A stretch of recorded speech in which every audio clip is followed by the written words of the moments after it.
Hello friends.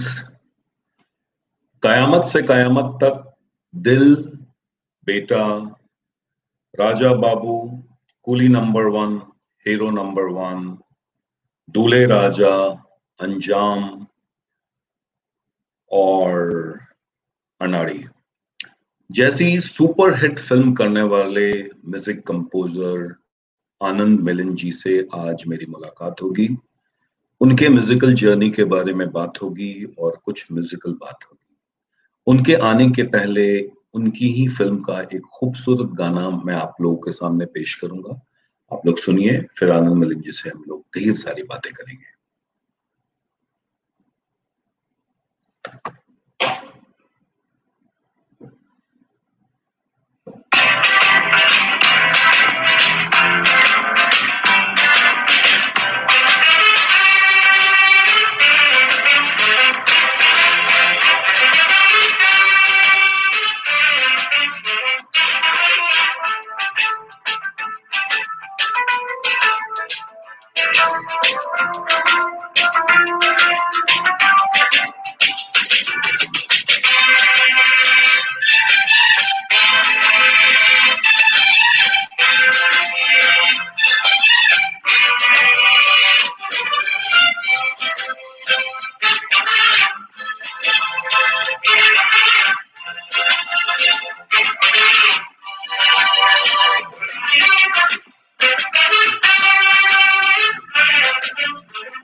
सबसे पहले तो शुक्रिया सेकंड ईयर स्टूडेंट्स का, जिन्होंने हम फाइनल ईयर स्टूडेंट्स के लिए आज ये शानदार पार्टी दी है।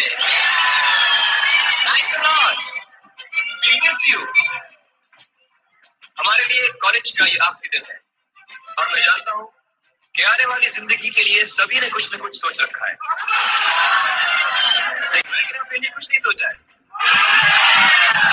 और आज मुझे बार बार एक ही ख्याल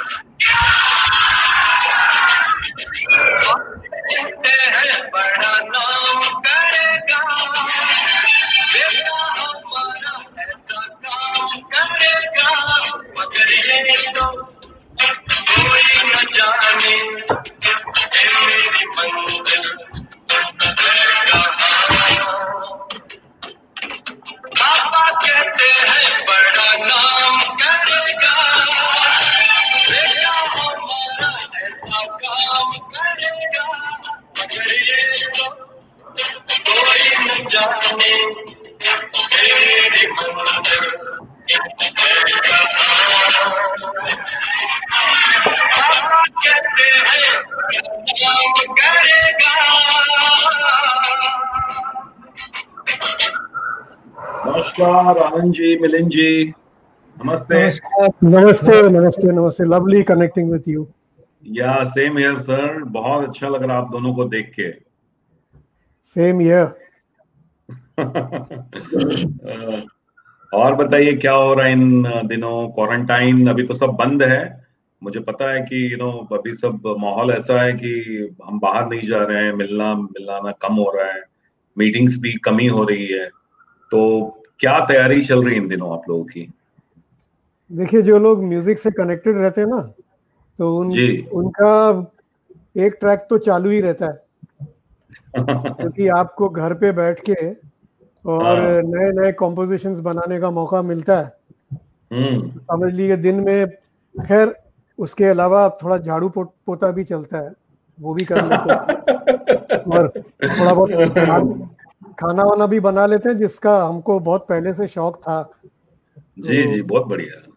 मिलिंद तो नॉन वेज एक्सपर्ट है और एक कमाल की चीज है, आनंद ने कहा कि नॉन वेज एक्सपर्ट है। तो लॉकडाउन में आपके जीवन में, आनंद जी के जीवन में, सबके जीवन में कुछ ना कुछ अंतर आया होगा, चेंज।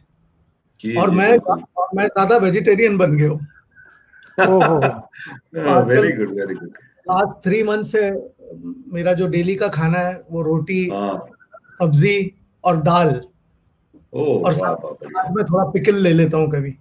Nice nice. तो और आप लॉकडाउन का पूछ रहे थे, तो लॉकडाउन में ये आनंद ने कहा कि हम लोग सिर्फ संगीत बना रहे हैं, गाने बना रहे हैं, बहुत I would like to add one thing कि almost throughout the lockdown ये the period is been very anxiety, full of anxiety for people, लेकिन हम लोग भी एंग्शियस है, लेकिन लॉकडाउन में सबसे अच्छी धुनें बनी है, बहुत अच्छी ट्यून्स बनी। हाँ, एकदम शांति है ना इसमें। क्या होता है कि कोई ज्यादा फोन भी नहीं आते हैं ना, ज्यादा मीटिंग्स है, तो आप आराम से, म्यूजिक इज अ क्रिएशन, तो वो क्रिएशन ज्यादा अच्छा होगा। घर का बेल 3 महीने से नहीं बजा है। दूसरा क्या है नीरज जी, मेरा तो जो है मतलब शेड्यूल सुबह से लेके शाम तक मेरे ख्याल से कम 7 से 8 घंटा अपने कंप्यूटर पे, लॉजिक पे और कीबोर्ड पे उतना तो हो ही जाता है। और एक चीज मैंने नोटिस किया उस दिन कि आजकल जो ट्यून्स हम लोग बना रहे हैं वो it is coming straight from the heart. उसका कारण ये है कि हम वो बना रहे हैं जो हमें पसंद है।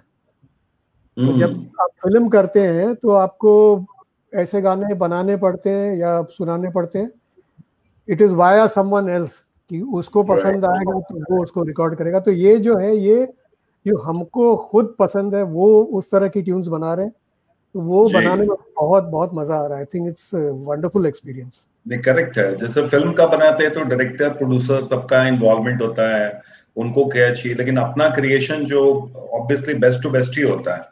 जी जी जी। अच्छा, डायरेक्टर प्रोड्यूसर भी अगर म्यूजिकल हो तो वो पॉजिटिव इन्वॉल्वमेंट होता है। बिल्कुल, कई बार होता है कि जिनको म्यूजिक से कोई खास लेना देना नहीं है, तो जब वो लोग बताना शुरू करते हैं तो इट्स ऑब्वियस ना, फिर काम बिगड़ता ही है, अच्छा थोड़ी होता है। तो खैर, to put it shortly, I mean, we are really enjoying what we are doing nowadays.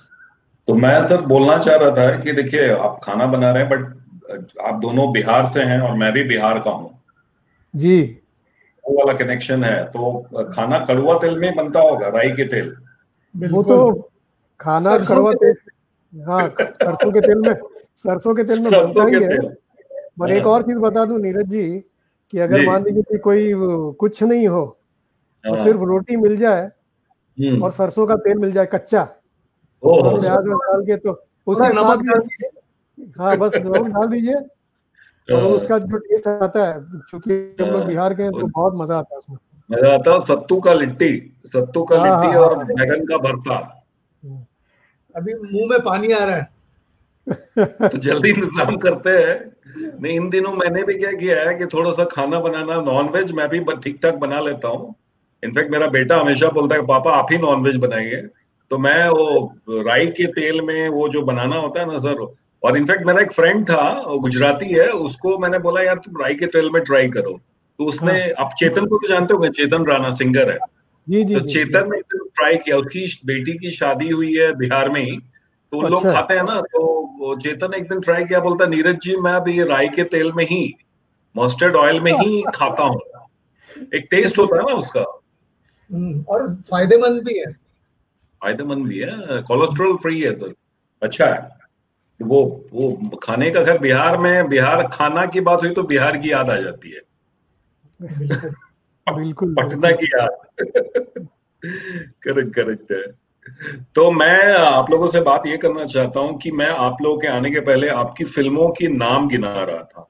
मुझे लगता है मैंने जितने गिना है वो 10% भी नहीं है, मतलब 100% और है, इतनी फिल्में हैं। तो मेरे को इतने तो समझ में आए। बाकी आप लोगों ने इतना अच्छा काम किया है कि मैं लोगों सबको बताना चाहूंगा, दोस्तों को, इतना अच्छा म्यूजिक आइदर आज कयामत से कयामत तक हो, जिसमें आपने इंट्रोड्यूस किया था जो वॉइस उदित नारायण जी और अलका जी की जी।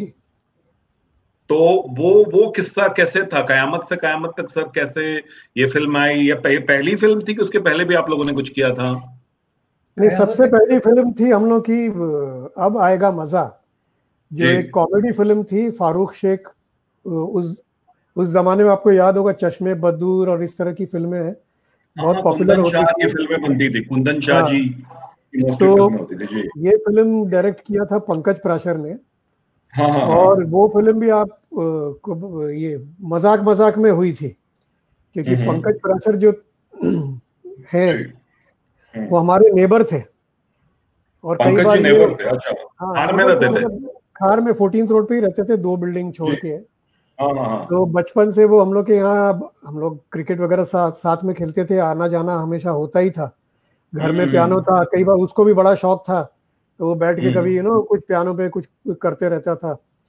और हम लोग कई बार, कभी कोई संताना का रिदम है वो साथ में बजा रहे हैं, कुछ कर रहे हैं, मस्ती। एक बार उसने कहा कि मैं जब बड़ा बनूंगा मैं डायरेक्टर बनूंगा, और जब मैं डायरेक्टर बनूंगा तो मैं तुम लोग का म्यूजिक लूंगा। तो उस जमाने में तो था चलो ठीक है, मजाक में कर रहा। लेकिन जब उसको पहली फिल्म मिली, जो ब्रेक मिला, और उसने फिर हम लोग को ही याद किया, it was very surprising. That's nice. तो उसके बाद Neeraj, that film was produced by these two actors, Alok Nath and Girija Shankar. अच्छा, they were the producers. They were the producers, okay. और उस फिल्म से जुड़ी हुई एक मतलब बहुत अच्छा किस्सा जुड़ा हुआ है कि जो पहला गाना रिकॉर्ड कर रहे थे हम लोग, तो पापा, मैं और आनंद हम लोग गए लता आंटी के पास। लता जी, उनको बचपन से लता आंटी कह के पुकारते हैं। और पापा ने पिक्चर मिली है तो पहला गाना आशीर्वाद के तौर पे आपको ही गाना है जी। और हम लोग घबराए हुए थे, बिकॉज उस जमाने में ऐसा होता था कि अगर लता आंटी, आशा आंटी, इन लोग का अगर गला ठीक नहीं है तो नहीं आती थी सेट पर, और डब होता था गाना बाद में। और हम लोग चाह रहे थे कि लाइव आए और लाइव गाएं, तो वो आई और ये गाना रिकॉर्ड हुआ 19 अक्टूबर 1982 में जी। वो गाना काफी चला, राजा तेरे रास्ते से हट जाऊंगी, गाड़ी के नीचे जाके। बहुत सुपरहिट गाना है। मैं तो अभी भी, अब आपने बोला तो मुझे याद आया, राजा तेरे रास्ते से हट जाऊंगी, घर के नीचे जाके कट जाऊंगी वाला। लवली लवली, तो बहुत खूबसूरत गाना है। तो ये पहला फर्स्ट फिल्म थी। हाँ, उसके बाद और 6 फिल्म रिलीज हुई, और कयामत से कयामत तक जो हमारी फर्स्ट सक्सेसफुल फिल्म थी, मतलब सुपरहिट फिल्म, वो 7वीं फिल्म थी, 7th फिल्म थी। ओके, तो ये तो सर कयामत से कयामत तक का म्यूजिक माइलस्टोन है। और आज भी जो पापा कहते हैं, मैं अक्सर उदित जी के साथ बहुत शो करता हूँ, ड्यू टू अलका जी के साथ मैं हूँ, तो उदित जी अलका जी के शो होते हैं, तो उनकी एंट्री जो होती है ये गाने से, दोस्तों आज कॉलेज का आखिरी दिन है, और वो जो म्यूजिक है आज भी लगता है ये आज का गाना है। ये ऐसा नहीं लगता है कि ये 25-30 साल पुराना गाना है, इतना फ्रेश लगता है। आज भी फ्रेश लगता है, बिल्कुल। और इतने फ्रेशनेस है आज उनकी आवाज। तो ये आप लोगों ने जब ये म्यूजिक बनाया था, तो चूंकि ड्यू टू अलका जी के का तो मैं मैनेज करता हूँ फॉर सो मेनी इयर्स, तो मेरी इच्छा थी आप लोगों से जानने के लिए कि how did you decided about Alka ji और उदित जी से ये गाना करवाना, कैसे हुआ ये? एक्चुअली मंसूर के साथ हम लोग ने एक वीडियो फिल्म की थी इसके पहले। ओके। उसका टाइटल था अंबटो, और उसमें 2 गाने थे। तो 2 गाने रिकॉर्ड किए थे, उसमें मेल वॉइस उदित का यूज किए। और कयामत से कयामत तक साइन किए हम लोग मंसूर के साथ, because we had work with him ना फिल्म में, तो वो चाह रहा था हम लोग के साथ करे। उदित का नाम तो ऐसे ही आ गया बिकॉज ही पहले गा चुका था। तो और अलका के लिए आनंद हम लोग ने शायद आपस में बैठ के ही ये किया था फैसला। क्योंकि ये था कि स्टार कास्ट नया था,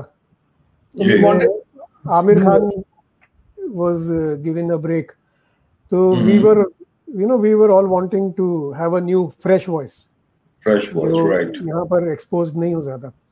और उदित और अलका दोनों ने पिताजी के साथ, चित्रगुप्त जी के साथ बहुत सारा काम पहले किया हुआ था, तो we knew them very well and we knew how good a singer they were। मुझे एक छोटा सा किस्सा भी याद आ रहा है कि जो पहला गाना अलका ने गाया था पापा के लिए, it was recorded at famous Tardeo, और वो गाना कुछ आलाप से शुरू होता था, और उसके बाद फिर रिदम आके फिर इट वाज तो रिहर्सल वगैरह करने के बाद अलका गई माइक पे और उन्होंने आलाप लिया।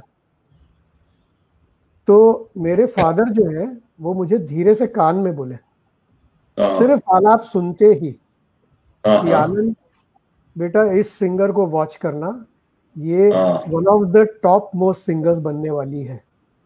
अरे वाह। मतलब इंस्टेंटली वो उन्होंने आवाज सुनी माइक पे और उनका पहला रिएक्शन ये था। तो उदित के लिए ऐसे ही हुआ था आनंद। हाँ, उदित के लिए उनका प्रेडिक्शन।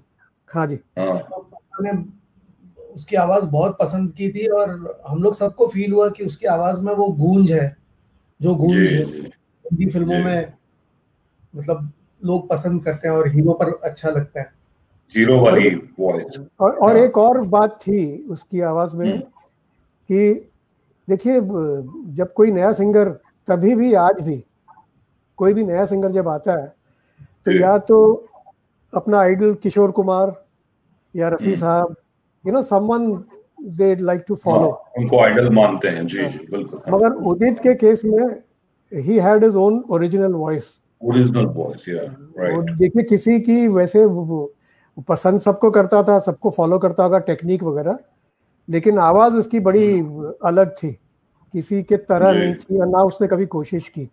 तो ये एक बहुत बड़ा प्लस पॉइंट उदित के साथ रहा। नहीं नहीं, नाइस। इनफैक्ट आज भी देखिए, मैं अलका जी के साथ इतने दिन से कम मोर देन 500-600 शोज कर लिया होगा, लेकिन जब भी अलका जी आज गाती हैं मुझे आज भी लगता है वो शो में खड़ा होकर गाना सुनते रहो। इनफैक्ट उदित जी सेम है, मतलब वो गाना कभी पुराना नहीं लगता, अरे यार बस हो गया, लेकिन लगता है यार फिर से सुनो। तो ये कंपोजिशंस वैसे थे, मतलब आजकल तो बहुत कुछ बदल गया है, लेकिन जो मेलोडी और जो लिरिक जो होता था वो उसको हम आज भी मिस करते हैं। बिल्कुल। और अलका के साथ तो हम लोग का बिल्कुल फैमिली रिलेशन शुरू से था। तो कई बार ये होता था कि फोन कर देती थी, मैं 80s की बात कर रहा हूँ, कि आज ये खाने का मन है तो आ जाइए, तो वो हो जाता था। या फिर ये होता था चलो उसके यहाँ बैठ जाते थे और फलाने रेस्टोरेंट से कुछ मंगा लेंगे, घर में जो है वो मिला जुला के ना, तो we are very comfortable with her right from the beginning. It was the same रिश्ता जैसे पापा चित्रूप जी और लता आंटी का था। लता आंटी हमारे कम हफ्ते में 3 दिन लंच करने आती थी। जब भी महबूब स्टूडियो आती तो मम्मी को फोन करके बोलती थी कि भाभी खाना आपके यहाँ आज, और फिर खाने के बाद 2 घंटा आराम करके फिर पैदल उठ जाती थी। इसमें मुझे एक छोटा सा किस्सा याद आया, क्योंकि हम लोग सरसों के तेल के बारे में बात कर रहे थे, तो ये सडनली मुझे याद आया कि जैसे लता आंटी का फोन आता था कि मैं महबूब स्टूडियो में रिकॉर्डिंग कर रही हूँ और लंच आपके यहाँ करूँगी, तो पापा मम्मी को कह देते थे कि वो आ रही है लंच करने। तो हमारे यहाँ जो कुक था, रघुनाथ नाम था उसका, तो उसको मम्मी आवाज, वो भी वहीं का था, बिहार का ही था, मम्मी आवाज देती थी रघुनाथ, हाँ, तो बोले कि राई का तेल जो है उसको ऊपर के कबर्ड में लॉक करके बंद कर देना, गलती से भी उसमें कुछ मत बनाना, क्योंकि उनको उसके जो स्मेल है वो नेचुरली उनको खराबी जैसे स्मोक होता था तो उनको लगता था पता नहीं कहाँ से क्या खार से शिफ्ट हुआ पवई हीरानंदानी गार्डन्स 2003। जी जी जी जी, हाँ। तो लता आंटी को घर पे बुलाए थे, तो 2004 आई थी यहाँ 2 जून, और पूरा दिन स्पेंड फैमिली के साथ। आनंद जी थे, मम्मी, हम लोगों की वाइफ्स वगैरह सब, तो उनका मनपसंद खाना बनाए। और इंसिडेंटली बहुत से देखने वालों को पता हो नहीं हो, मेरा नाम उन्होंने रखा मिलिंद। तो नामकरण के लिए मैं आई थी और मेरा नाम रखा मिलिंद माधव। तो मैंने माधव तो कभी यूज नहीं किया, मिलिंद। और उस वक्त भी ऐसा नाम रखा कि राइम भी अच्छा हो गया, आनंद मिलिंद, सुनने में अच्छा लगता है। Anand Milind, sounding very good. नहीं, और उन्होंने कहा था, पिताजी से कहा था कि देखिए आनंद मिलिंद, कल को जाके अगर ये संगीतकार बनेंगे मैं तब की बात कर रहा हूँ जब ये पैदा हुआ था मिलिंद। अगर ये संगीतकार बनेंगे तो देखिए सुनने में कितना अच्छा लगेगा, आनंद मिलिंद। करेक्ट। नीरज जी जब पवई आई तो मैंने कहा उनसे कि मेरा नाम आपने रखा मिलिंद, घर के लिए भी कुछ नाम सोचिए। तो 10 सेकंड के लिए आंख मूंद के सोची और बोली स्वर गंगा, सुरों की गंगा बहती रहे। तो घर का नाम रखा। हाँ, मैं तो आपके घर आया हूँ। जी, बहुत खूबसूरत घर है आपका। तो मैं आनंद जी के घर भी आया हूँ, दोनों का घर बहुत खूबसूरत है, मैं देखता हूँ। तो ये लता जी से याद आया कि डैडी तो इतने बड़े, बहुत वो भी बहुत, चित्रगुप्त जी इतने बड़े कंपोजर थे, उनके कितने खूबसूरत गाने हैं और उनके भोजपुरी गाने भी सुपर हिट हैं जी। एक तो मेरा खुद बहुत फेवरेट गाना है दिल का दिया जला के गया, जो लता जी ने गाया है। बहुत मीठा गाना है, बहुत ही मीठा गाना है, मतलब स्टिल। और एक मैंने आई थिंक अलका जी और शब्बीर कुमार ने ए डॉक्टर बाबू करा द दवाई, किसका ये भी गाना था ना। बहुत से गाने थे उनके, बहुत सारे गाने हैं, मतलब इतने गाने हैं कि अलका ने भी बहुत से गाने गाए थे। जी। उदित ने भी, अलका ने भी। सर पापा ने 200 फिल्में की और करीब 30 भोजपुरी फिल्म्स भी करीब 30 की, जिसमें गंगा मैया तो चढ़ाई बहुत लागी नहीं छूटे राम बलम परदेसिया। जी याद है। उस वक्त भोजपुरी के जो फिल्में बनती थी, बड़े मतलब घरेलू टाइप फिल्में बनती थी, एक मैसेज वाली फिल्म, और म्यूजिकली भी बहुत अच्छा था। अभी कल ही पापा के गानों को मैं बहुत याद कर रहा था। भाभी एक फिल्म बनी थी, चल उड़ जा चली चली रे पतंग। तो चली रे पतंग पिक्चराइज हुआ था जगदीप जी पे, और अभी जगदीप जी कल जगदीप जी का इंतकाल हो गया, बड़ा दुखद था। बड़े अच्छे आर्टिस्ट थे जी। बाद में जाके कॉमेडियन बने, उस वक्त हीरो का काम किए थे भाभी वगैरह में। अच्छा, भाभी में पतंग एक फिल्म बनी थी पापा की, उसमें थे पतंग जी। नाइस, बहुत अच्छा जर्नी रहा है। देखिए आप कहाँ, मतलब पिताजी भी इतने अच्छे कंपोजर, आप लोग भी इतने अच्छे कंपोजर। और एक और बात करनी थी गोविंदा जी का। गोविंदा जी और आपका ऐसा था कि एक जोड़ी थी कि मतलब गोविंदा के फिल्म में आनंद मिलिंद आएंगे तो म्यूजिक सुपर हिट होना ही होना है, फिल्म तो सुपर हिट होती थी। आज गोविंदा जी को मैं मैनेज करता हूँ, आज उनसे जुड़ा हूँ, लेकिन मैं ये जानना चाहता हूँ कि सर आप लोग का क्या ये केमिस्ट्री क्या थी, कि आप लोग गोविंदा को सोच के गाना बनाते थे, कैसे था? क्या Govinda is a wonderful dancer, और राइट जब हम लोग शुरू किए तो इनफैक्ट जब नए आए थे बॉम्बे तो कुछ दिन उनके मामा क्या रहते थे, उदय नारायण सिंह, आनंद मामा, जिनके साथ हम कई फिल्में की उनके साथ हमने। शुरू से ही उनके साथ हम लोग जुड़ गए, और because he was a very good dancer. और राजा बाबू, और उसके बाद कुली नंबर 1, हीरो नंबर 1, दूल्हे राजा, इवन फिल्म्स लाइक स्वर्ग, जिसमें बहुत उनके स्टाइल का रोल नहीं था, मतलब इमोशनल फिल्म थी। बहुत अच्छा, excellent actor, excellent performer, excellent dancer. और Govinda is one of those heroes जो जब स्क्रीन पे गाता है तो ऐसा लगता है कि खुद गा रहा है, जैसे हम लोग को ऋषि जी के लिए भी लगता था हमेशा। तो कुछ लोग ऐसे होते हैं जिनको म्यूजिकल हीरोज आप कह सकते हैं। तो ट्यूनिंग भी अच्छी थी। आनंद बताएगा। Govinda is one actor. देखिए, you can have another actor who follows someone else, लेकिन मेरे ख्याल से you can, no one can copy Govinda. But there are people now who are copying Govinda. Who are copying, but it will never be successful because there is only one Govinda. वो बड़ा एक typical style है, हर तरह का emotional role हो, comedy हो, dance हो, आप दूसरा गोविंदा कोई नहीं हो सकता है मेरे ख्याल से। गोविंदा जी को मैं खुद भी बोलता हूँ कि भैया गोविंदा, दूसरा गोविंदा पैदा नहीं हो सकता। मैंने आई थिंक एक सेशन किया था गोविंदा जी के साथ बीच में, तो मेरी वही बात हो रही थी। और मैंने सर देखा है जी सिने अवार्ड्स में, जब हम गए थे तो जी सिने अवार्ड्स में रणवीर सिंह गोविंदा को एक गाना ट्रिब्यूट किया था। हाँ, हुस्न है सुहाना, आंखें दीवाने वाला गाना है वो। हाँ, तो हाँ, किसका कौन सा फिल्म था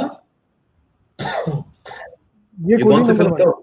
कूली नंबर 1 जी, आप लोग कहिए। तो वो गाने पे परफॉर्म किया और आके उसने बड़ी अच्छी बात बोली माइक से ही, जी पे टेलीकास्ट पे हुआ था कि आज मैंने मेरे भगवान के सामने डांस किया है। भगवान कौन? गोविंदा। और सर उनके पैर पे वो एकदम दंडवत गिर गया, प्रणाम किया गोविंदा को और बोला कि आज मेरे भगवान हैं और मैं इनको बहुत प्यार करता हूं। तो मैंने देखा कि उस आदमी का जो फैन फॉलोइंग, इधर वरुण धवन हो, इधर कार्तिक आर्यन हो, या जो भी आर्टिस्ट हो, उनको पांव छू के प्रणाम करना और एक रिस्पेक्ट लेवल। तो मैं बोला कि यार कमाल है, आज के बच्चे भी एडमायर करते हैं और बहुत लोग उनको लाइक करते हैं, बहुत लोग इंस्पायर्ड हैं गोविंदा जी से। नहीं, हम ही लोग जब जितने गाने गोविंदा के लिए किए तो वो हम लोग भी बहुत इंस्पायर्ड रहते थे हमेशा, इसीलिए उस तरह के गाने बने। जबकि मैं आपको ये भी बताऊं कि वो जो गाने थे बड़े मुश्किल से हम लोग ने बनाए। आप हंसेंगे मगर उसका कारण ये था कि हम लोग का जो स्टाइल शुरू से रहा, it was always soft romantic songs, चाहे कयामत हो या दिल हो या जितनी फिल्में की, और हमको उस तरह के गाने पसंद भी हैं। तो स्विच करना right from that end to something which is rhythmic. अब जैसे कूली नंबर 1 फिल्म की है या हीरो नंबर 1 की है, उसमें तो हम लोग गजब का है दिन या है मेरे हमसफर उस तरह का गाना तो दे ही नहीं सकते थे। जरूरी था कि थोड़ा गाने में मस्ती हो और रिदमिक हो और मूवमेंट का चांस हो। इसमें एक और किस्सा मुझे छोटा सा याद आया, मैं आपको बता रहा हूँ, बड़ा मजा आएगा आपको सुनने में जी। कि एक टाइम था जब लोग एक फिल्म कर रहे थे, उस फिल्म का नाम था दायरा। वो ऑफ बीट फिल्म थी for international market and all that. वो अमोल पालेकर जी ने डायरेक्ट की थी और उसके गीतकार थे गुलजार साहब। अच्छा। और उस फिल्म में बहुत अच्छा मेलोडियस म्यूजिक था, बहुत मीठे गाने थे, 4-5 जो भी गाने थे। तो उसी वक्त डेविड की कोई फिल्म हम लोग कर रहे थे, वन ऑफ दीज फिल्म्स। तब सोचिए कि जब हम लोग सिटिंग करते थे तो पहले गुलजार साहब की सिटिंग हो रही है तो उसमें ना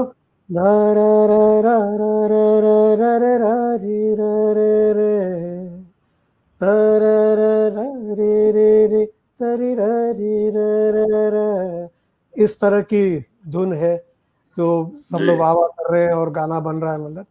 और कट टू वो सिटिंग खत्म हुई और डेविड साहब आए अंदर और मैं तो रास्ते से जा रहा था। मैं तो आप सोचिए कि वो दोनों सिटिंग के बीच में हम लोग को 2 मिनट थोड़ा अपने आप को मूड कि ये एकदम उससे में इसमें आना पड़ेगा, इस रूप में आना पड़ता था ताकि इस तरह की, और वो फिर सुनाने के लिए भी थोड़ा जोश चाहिए। आप ये नहीं गा सकते मैं तो रास्ते से जा, ये तो गा नहीं सकते हम मैं तो रास्ते से जा रहा था। तो उसमें थोड़ी तकलीफ होती थी हम लोग को। वो वक्त ऐसा था नीरज कि हम लोग करीब 100 फिल्म्स कर रहे थे एक। अच्छा। तो सिटिंग्स होती थी जैसे 10 से 11, 11 से 12, 12 से 1। हाँ, वो टाइम से होता है। राइट। नंबर सिटिंग होती थी और कई बार ये होता था कि समीर जी हम लोग के साथ बहुत काम किए, गीतकार समीर। हाँ जी। सिटिंग रूम में है, अब वो सुबह 10 से 11 एक सिटिंग है, 11 से 12 दूसरे प्रोड्यूसर की है, 12 से 1 तीसरे प्रोड्यूसर की है। तो कई बार होता था कि जो तीसरा प्रोड्यूसर है वो बाहर आके वेट कर रहा है, किसी ने आके कहा कि वो फलाना, तुम समीर जी मुझे पूछते थे हाँ वो आ गए, मैं बोला हाँ गए। अरे यार उनका नाम भूल गया कौन है। दिन भर में 12 सिटिंग हो रही है तो इन अ फ्लैश कई बार उनको नाम तक याद नहीं रहता था। अभी आके गए कौन थे। नहीं होता ही है। नीरज जी एक ऑलमोस्ट 3 साल मुझे याद है कि 26, 28, 24 फिल्में एक साल में रिलीज होती थी हम लोग की। ऐसा होता था कि 12-12 15-15 फिल्में जुबली कर रही हैं, सिल्वर जुबली, गोल्डन जुबली। जी जी बिल्कुल। आपकी भी मोर देन 250 फिल्म्स है ना? हम लोग की करीब, और पापा ने भी करीब 200 फिल्में की। जी, कितनी है आप लोग की, कितनी फिल्में हैं? 250। आप लोगों ने कितनी? 250। हाँ नहीं, बट एक चीज मैं उसी दिन सोच रहा था कि हम लोग की एंट्री बहुत सही वक्त पर हुई, क्योंकि उस वक्त music market was in full form और म्यूजिकल फिल्में बहुत बनती थी। और एक साथ देखिए ना, अब 30, 40, 50 फिल्में फ्लोर पर हैं, तो वो बाद में धीरे धीरे सिस्टम चेंज हो गया। और हम लोग ने, आई थिंक ऊपर वाले ने हमको बेस्ट मौका दिया, बेस्ट सही टाइम पर। सही टाइम दिया। 15-20 साल जो हम लोग ने एंजॉय किया, वो अनफॉर्चुनेटली बाद में फिर वो तरीका ही चेंज हो गया। बहुत से एक फिल्म में बहुत से कंपोजर्स आने लगे वगैरह वगैरह। जी जी, काफी लकी। नहीं, मैं समझ गया हूँ। अभी तो वक्त भी बदल गया है, समय बदल गया, बट वो बेस्ट टाइम था। और एक्चुअल में म्यूजिक का मायने था, वो म्यूजिक का मायने उसको बोलते हैं कि कि रियल लोग सुनते थे और एंजॉय करते थे, मेलोडी होता था, अगर डांस है तो डांस होता था, और हीरो के हिसाब से म्यूजिक बनता था। जो हीरो और हीरोइन जो फिल्म स्क्रीन पे दिखते हैं, वैसा वो म्यूजिक से रिलेट होते थे। म्यूजिक हीरो के हिसाब से, हीरोइन के हिसाब से, स्टोरी के हिसाब से। अभी जैसे हम लोग कयामत से कयामत की बात कर रहे थे, तो अलका को लिया, उदित को लिया, ये डिसीजन किसका था? ये डिसीजन मेरा था, मिलिंद का था और डायरेक्टर मंसूर का था। तो मैं ये खास इसीलिए कह रहा हूँ क्योंकि तभी म्यूजिक लेबल्स का इंटरफेरेंस नहीं था। इंटरफेरेंस नहीं था। आज तो आप म्यूजिक आप करने जाओगे तो म्यूजिक कंपनी बोलेगी कि भाई मैंने इनको कॉन्ट्रैक्ट में साइन किया है, तो आप इनसे ही गवाइए। हाँ, तो 10 लोग का प्रेशर है आजकल, तो इसलिए तो म्यूजिक उतनी अच्छी नहीं बन पाती है ना। नहीं बिल्कुल। म्यूजिक, हाँ बिल्कुल, क्रिएटिविटी म्यूजिक डायरेक्टर का होता है उसमें। अभी म्यूजिक कंपनी वाले को मेलोडी का क्या मतलब है? मायने है ही नहीं, और फिर भी आप इंटरफेयर कर रहे हो, वो गलत है। कई जगह ये बोले हैं नीरज जी, जैसे ये जो म्यूजिक लेबल्स है, म्यूजिक कंपनीज है, इनको कॉमर्स साइड देखना चाहिए, मार्केटिंग, इन लोग उसके मास्टर हैं। और क्रिएटिव साइड छोड़ देना चाहिए। जो लोग क्रिएटर्स हैं, lyric writer, music director, singers, अभी हम जाके अगर समझाने लगे कि आप इसको ऐसे मार्केट कीजिए, तो मेरे से बड़ा बेवकूफ कोई नहीं है। उसी दिन जैसे हम कह रहे थे, हम और मिलिंद किसी इंटरव्यू में, कि अगर हम जाके कल कैमरामैन को बोलने लगे आप इसमें ये लेंस यूज करो, इसमें बहुत अच्छा रिजल्ट आएगा, इट इज स्टुपिडिटी। वही है ना सर। हाँ, ये बात समझनी चाहिए जो भी लोग हैं, कि जिसका काम है वो बहुत बखूबी अपना काम जानते हैं, बिल्कुल, उसमें इंटरफेयर करने की जरूरत नहीं है। अच्छा आनंद जी, मिलिंद जी, Neeraj ji, there's a very thin line between suggestion and interference. Yeah. Suggestions are always welcome. Suggestion is always welcome, right? कुछ सजेस्ट करे, और अगर कोई चीज लगे कि नहीं यार ये अच्छी है, हाँ, अच्छी बात, वो ठीक है, तो आपको समझ में आता है। बट सजेशन और इंटरफेरेंस में, दोनों में डिफरेंस है। डिफरेंसेस है, बिल्कुल बिल्कुल, नहीं करेक्ट है। जैसे आपने सिंगर कोई अगर अच्छी वॉइस उससे गवाना चाहा तो आप उससे गवाइए, इसमें जबरदस्ती नहीं है कि भाई मेरे से कॉन्ट्रैक्ट साइन है आप उससे ही गवाइए, उनको ही प्रमोट कीजिए कि भाई उनके साथ साइन है। हर चीज में सर, हमने कॉम्पोजिशन करना है तो हमको मालूम है कि कौन सी आवाज सबसे अच्छी लगेगी इसमें। बिल्कुल बिल्कुल। नहीं, और आजकल तो मैं सुनता हूँ कि जो कंपोजर है वो 8-9 सिंगर से गवाता है। ट्रू। आपको खुद को अगर नहीं मालूम है कि ये गाना मैंने किसके लिए बनाया, तो फिर इट्स पॉइंटलेस। ऐसे कैसे हो सकता है? एक सिचुएशन पर 8-9 सिंगर से गवाते हैं, 8-9 राइटर्स उसको लिखते हैं, 8-9 प्रोग्राम करते हैं। तो अगर मान लीजिए 30-40 वर्जन बनते, उसमें से एक सेलेक्ट होता है, 39 रिजेक्ट होने वाला है, क्या मतलब है? पूरा खिचड़ी है ना, ये खिचड़ी बन गया। करेक्ट। अगर मिले उसमें 8-9 लोग ये इन्वॉल्व होते हैं और 8-9 लोग सेलेक्ट करते हैं। हाँ, जो कॉर्पोरेट आनंद उसका सोच, उन लोगों का सोच जिनका रिजेक्ट हो जाता है। अभी अगर 40 वर्जन और एक वर्जन सेलेक्ट होना है, 39 लोगों को रिजेक्शन फेस करना है। That is very sad, very sad. ऐसा नहीं होना चाहिए। एक आर्टिस्ट के साथ तो वो डिसरेस्पेक्ट हो जाता है ना सर। एक आर्टिस्ट इतना अच्छा अपना बेस्ट टू बेस्ट देता है, बट उसमें से एक आप किसी को सेलेक्ट कर रहे हो, क्या मतलब है? तो गलत ही बात है। Very sad, very sad. अच्छा आनंद जी, मिलिंद जी, मैं बोलना चाहूंगा कि अभी जो एक सुना है मैंने, आनंद मिलिंद एकेडमी आप लोगों की आपने स्टार्ट की है और बहुत अच्छा चल रहा है। दैट इज वेरी गुड कि आप लोगों को से कनेक्ट होके लोग आपसे सीख रहे हैं। That is nice. बहुत अच्छा आप लोगों ने ये काम शुरू किया है। ये एकेडमी अभी करीब 3 साल हो गए, आनंद मिलिंद म्यूजिक, और हीरानंदानी गार्डन्स पवाई में शुरू किया। Oh nice, nice. अभी हम लोग सिखाते हैं जैसे keyboard, guitar, flute, drums, Hindustani vocal singing, western vocal singing वगैरह। और स्टूडेंट्स 5 साल के बच्चे भी हैं और 75 साल के लेडीज एंड जेंट्स भी हैं, 70। Nice, nice. लॉकडाउन में अभी ये फिजिकल जो क्लास चल रहा था वो तो नहीं हो पा रहा है, तो हम लोग ने ऑनलाइन शुरू किया। ऑलमोस्ट 50-60% स्टूडेंट्स ज्वाइन किए हैं, जो बहुत छोटे को ऑनलाइन सिखाना मुश्किल होता है। Right, right. बहुत सी लेडीज हैं जो नहीं ज्वाइन कर पा रही हैं बिकॉज उन लोग बर्तन, झाड़ू और पोछा में बिजी हैं लॉकडाउन के। बिल्कुल, बिल्कुल। फायदा ये हुआ कि बहुत से लोग ज्वाइन कर रहे हैं नए नए।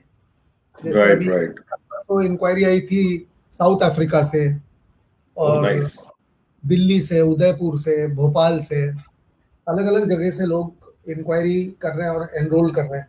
तो मुझे ऐसा लगता है कि लॉकडाउन खत्म होगा उसके बाद भी हमारा ऑनलाइन चलेगा और बहुत चलेगा। जो लोग करीब रहते हैं वो तो आ सकते हैं, और आगे हम एक्सपैंड भी करना चाह रहे हैं। जैसे एक ब्रांच लोखंडवाला खोलेंगे, फिर एक बैंड्रा खोलेंगे, फिर एक south Bombay, maybe other cities, and maybe other cities. Nice. You can start in other countries as well. Yeah, that's what we are planning. US में भी कुछ प्लान कर सकते हैं, इसको डेवलप किया जा सकता है। We are not in a hurry because we want to give back to music what music gave us. So it is our passion. This is a passion. नहीं, that is very good. That is very good. और in fact मैंने तो आप लोग के साथ show भी किया है।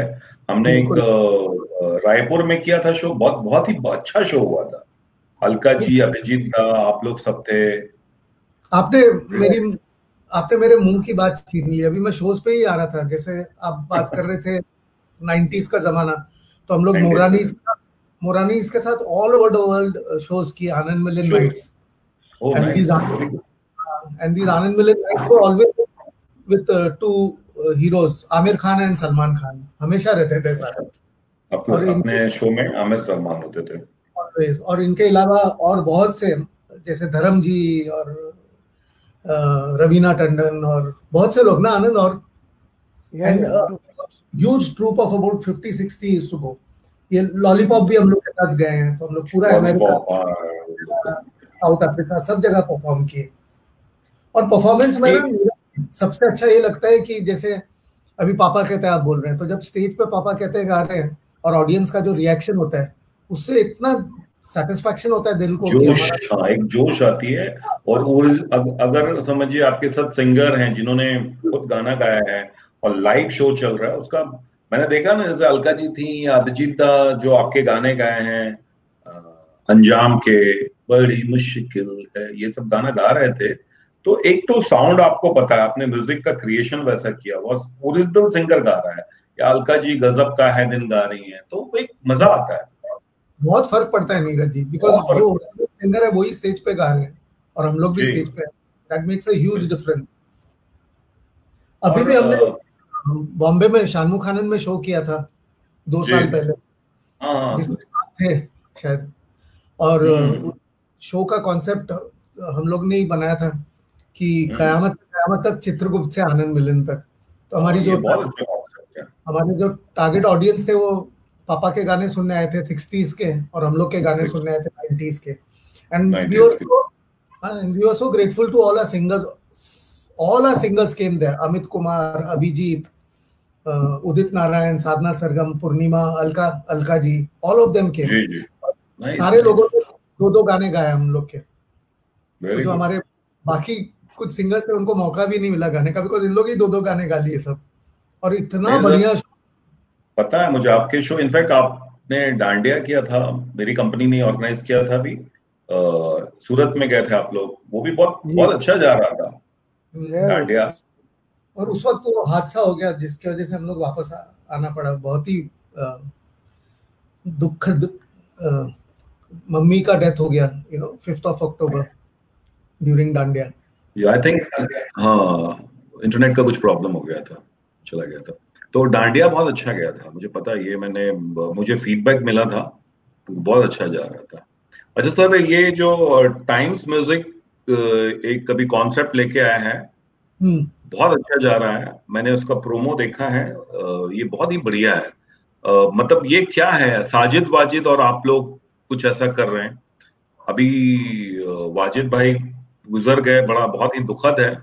एक मेरा तो बहुत ज्यादा कनेक्शन था उनसे, वाजिद भाई से बहुत प्यार था उनसे। तो ये क्या है टाइम्स म्यूजिक का जो है ये?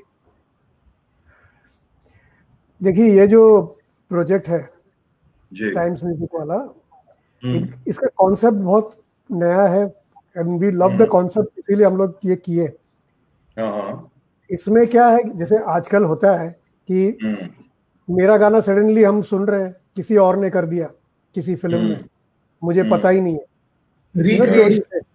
रिक्रिएशन के नाम पे चोरी से कर दिया।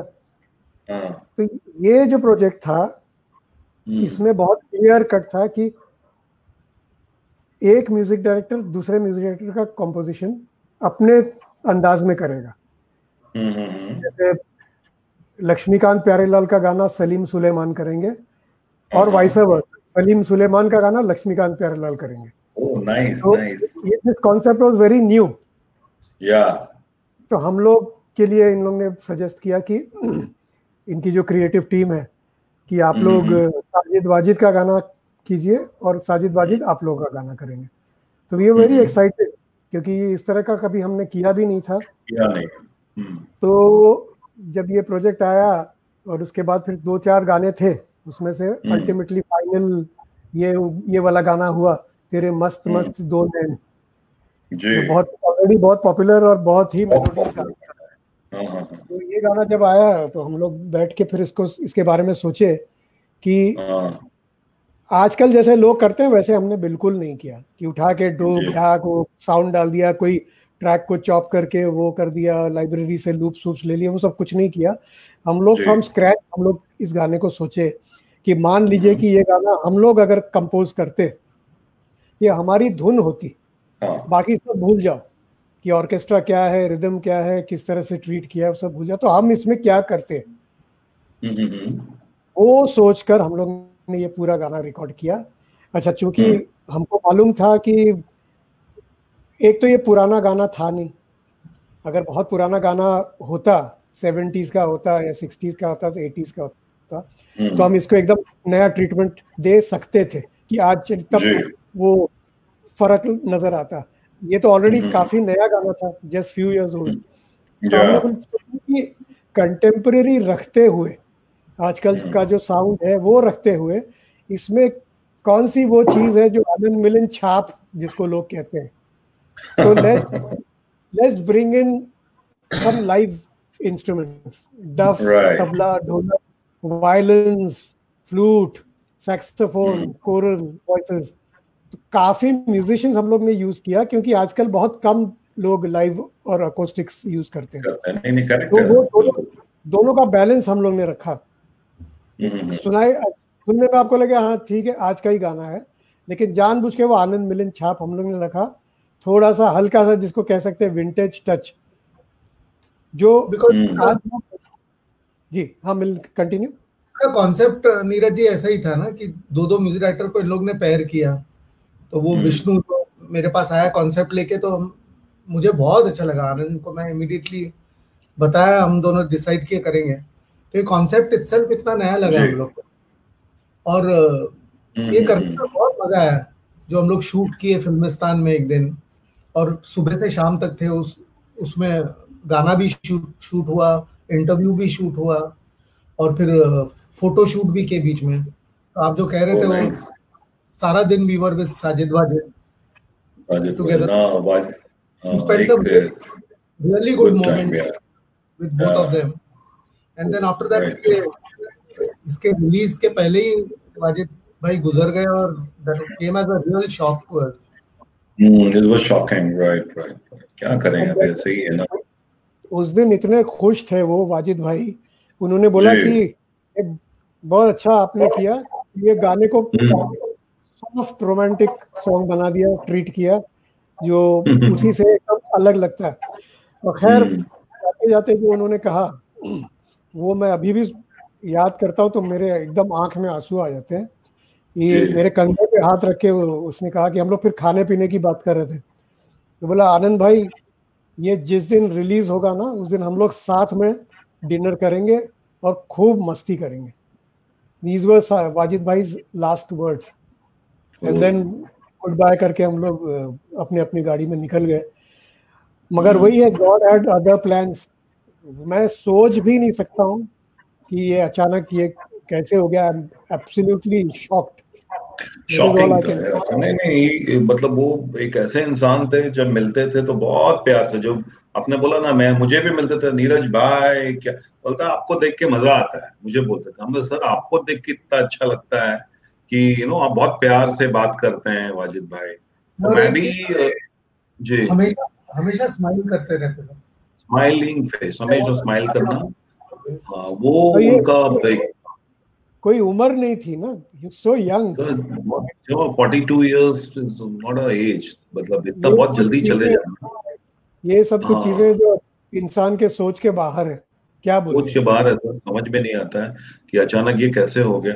कभी कभी लगता है, ऐसा लगता है ऐसे लोग वापस आ जाए. कभी कभी बहुत कुछ इमोशनल एस्पेक्ट्स ऐसी जुड़ी होती है ना, लगता है कि अरे यार कैसे हो गया, वो समझ में नहीं आता है. बिल्कुल. चलो अभी क्या करें. अच्छा आनंद मिलन जी, मैं ना अभी आपने इंडस्ट्री में म्यूजिशियंस लोग थोड़ा से काम कम होने के कारण मैं एक हेल्प करना चाहता हूँ CMA, सिने म्यूजिक म्यूजिशियन एसोसिएशन को. तो मैंने लास्ट एक सेशन में बोला भी था, तो कुछ लोगों ने कुछ डोनेट किया था म्यूजिशियंस के लिए. तो मैं आप लोग के सामने बोलना चाहूंगा कि हमने एक मेरा ईमेल क्रिएट किया है. अगर जिनको डोनेट करना हो तो वो ईमेल पे वो डोनेट मतलब मेल कर सकते हैं या मुझे इनबॉक्स में लिख सकते हैं. तो helpmusician27@gmail.com एक ईमेल है, helpmusician27@gmail.com. उस पे कोई भी मेल कर सकता है, तो हमारी टीम कांटेक्ट करेगी. और आप लोग मेरे इनबॉक्स में मैसेज कर सकते हैं, तो हम आपको कांटेक्ट करेंगे. तो अभी कुछ लोगों ने डोनेट किया भी था, तो हमने उनको भिजवाया है म्यूजिशियंस को, CMA सिने म्यूजिक म्यूजिशियंस एसोसिएशन के थ्रू. उनके अकाउंट में डायरेक्ट ट्रांसफर करेंगे. थोड़ा अभी काम कम होने के कारण लोगों को थोड़ी तकलीफ है. तो ये वेरी गुड इनिशिएटिव. हाँ, तो वो थोड़ा सा कर रहे हैं हम लोग. तो सर बहुत बहुत मजा आया आप लोगों से बात करके. आनंद जी, मिलिंद जी, लोगों को भी. Looking forward to see you soon. जल्दी मुलाकात करते हैं.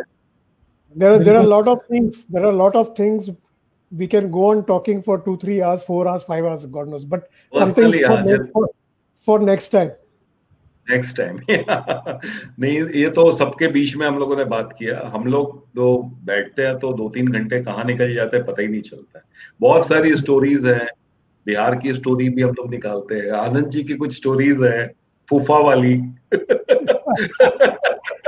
आपने बोली थी कि तो वो सब कुछ कॉमेडी हमारे यहाँ होता ही है ना. हमारे रिश्तेदार ऐसे बोले, ऐसा हुआ. तो हम लोग अभी भी इन टच है, बिहार से कनेक्टेड है स्टिल आज भी. तो वो मजा आता है. इनफैक्ट एक शो था पटना में, बिहार दिवस, तो रितिका गई थी पटना में. तो मैं आपके रिलेटिव के यहाँ गया था, मिलिंद जी, भाभी के रिलेटिव. तो वहां पे तो बोलती थी, ए रितिका क्या हाल है. तो मुझे भी ऐसे ही बोलते हैं, जैसे मेरे भैया लोग जो है ना, भैया के फ्रेंड, कहा हो नीरज, क्या हाल है, ठीक है. तो जी मैं भी बहुत सालों के बाद गया था। मेरे ख्याल से 1982 के बाद मैं कुछ 2-3 साल पहले गया था। इतना लंबा गैप हो गया था क्योंकि मेरे एक दोस्त है जो बहुत हम लोग का म्यूजिक पसंद करते हैं, आयान गांगुली नाम है उनका, तो उनकी शादी थी, उसमें मैं गया था। तो वहाँ जाके इतना मज़ा मैं बता नहीं सकता हूँ। ऐसा लगा एकदम पूरा रिवाइंड मोड में मैं चला गया था। कुछ रिश्तेदार भी मिले, उनसे भी मिलके बहुत मज़ा आया और लवली। नहीं, अच्छा लगता है। इनफैक्ट मैंने बिहार में भी बात हुई थी, बिहार के पटना के टूरिज्म डायरेक्टर जो हैं, तो मैंने बोला था कि आनंद मिलन चित्रगुप्त जी का अपने को कार्यक्रम करना है। लॉकडाउन के पहले ही मेरी बात हुई थी, तो दे वाज हैप्पी कि अरे ये तो बहुत अच्छा कॉन्सेप्ट है, आप बना के लाइए। तो ये हम जब अगले साल, होपफुली अगले साल हम इसको करेंगे। ये करना चाहिए नीरज जी, ये करना चाहिए। अभी जो शो, हाँ, शो के बारे में भी जो बात की मैंने शाहरुख खान में, वो पापा का 100th बर्थडे था, बर्थ ईयर, ने काफी सेलिब्रेट किया। और 2018 में पापा का बहुत ही खूबसूरत चौक बनाया खार में। हाँ, मैं तो आया था खार में। जी, हाँ, खार में जो चौक बना था, बिल्कुल। आशीष शेलार जी थे, जावेद साहब थे, और हमारे अलका याग्निक, उदित नारायण, अभिजीत, सारे लोग आए थे। सारे लोग थे। जी, बिल्कुल। कुछ करना चाहिए बिकॉज पापा इतना नाम रोशन किए बिहार का। Must do something. या डेफिनेटली बिहार, पटना में हम लोग एक किया जाएगा, अपना शो बनाते हैं हम लोग। मेरी बात भी हुई है, तो जब थोड़ा खुलता है तो मोस्टली, अभी इस साल तो होगा नहीं, अगले साल का प्रोग्राम बनाएंगे। Thank you so much sir, मजा आ गया आप लोगों से बात करके। थैंक यू, जल्दी मिलते हैं। थैंक यू, नमस्कार।